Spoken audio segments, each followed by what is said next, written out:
जुबैर साहब, अभी महमूद मौलवी साहब ने कहा कि ये बारियां लगाने की बजाय इस्टेब्लिशमेंट आ जाए तो ज़्यादा बेहतर है, मुल्क आगे चलेगा।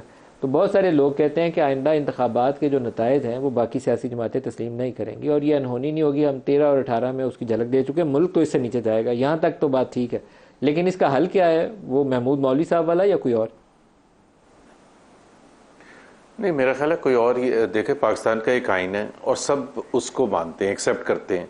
महमूद मौलवी साहब भी मानते हैं, इनकी पार्टी भी मानती है। अब ये हैरान कुन स्टेटमेंट इनका है, इनकी पार्टी को वजाहत करनी पड़ेगी कि ये इनका अपना है या इनकी पार्टी भी इस लाइंस पर सोच रही है।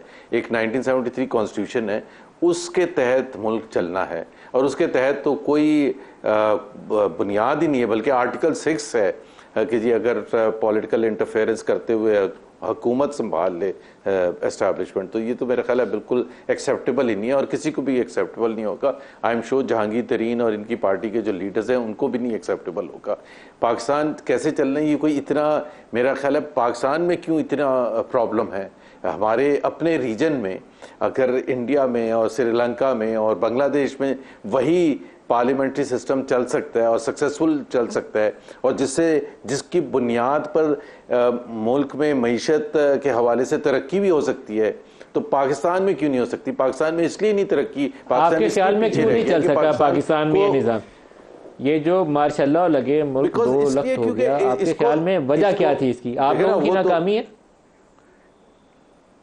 नहीं, देखे ना, प्राइमरीली जो है इसमें सबसे ज्यादा जो सबका हिस्सा होता है, लेकिन अगर मैं कहूँ कि अगर सबसे ज्यादा किसी का इस मैस में कंट्रीब्यूशन है तो वो जुडिशरी का है। क्योंकि अगर जुडिशरी अच्छी होती, सख्त होती, सही फैसले देती, तो 1958 का मार्शल्लाह भी ना लगता और 62 में एक वन मैन का अपना कॉन्स्टिट्यूशन भी ना आता और फिर 69 का मार्शल्लाह and so on and so forth, और हर मार्शल्लाह को जस्टिफाई किया है।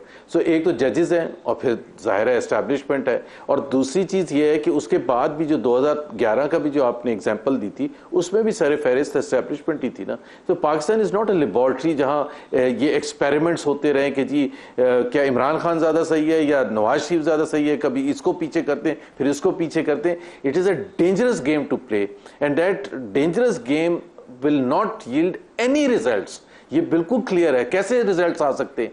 अब बांग्लादेश में ये होता था 91 में, खत्म कर दिया उन्होंने उस चीज को। 32 साल हो गए। General Irshad was the last one जिसने मिलिट्री रूल के थ्रू रूल किया था।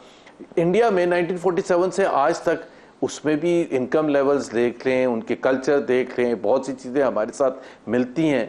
उन्होंने कितनी तेजी से तरक्की की है। तो पाकिस्तान का या तो सब फिर मिलकर ये कहें कि ये आइन जो है social contract is not feasible और इसको खत्म किया जाए, लेकिन अभी तक तो सब उसके सिग्नेटरी है, उसको मानते हैं। हमारी तो जंग ही यही होती है कि जी आइन में हदूद दी हुई है, उस हदूद में सबको रहना चाहिए, बाशमूल पॉलिटिकल पार्टीज, बाशमूल parliament and military and judiciary and so on. Judiciary आज भी उतनी डिस्क्रेडिटेड है जितनी मौलवी तमीजुद्दीन केस के वक्त थी, बल्कि ज्यादा हो गया मेरा ख्याल है। उस वक्त तो मेरा ख्याल है वन ऑफ कोई केस आ जाता था इसका। अब तो हर दूसरा केस ही खराब होता है और बेंच बनता है और सबको पता चल जाता है, ठेले वाले को भी पता चल जाता है कि इसका नतीजा क्या आएगा, फैसला क्या होगा। सो मेरा ख्याल है नवाज शरीफ के केस का क्या फैसला आएगा आपको पता चल गया?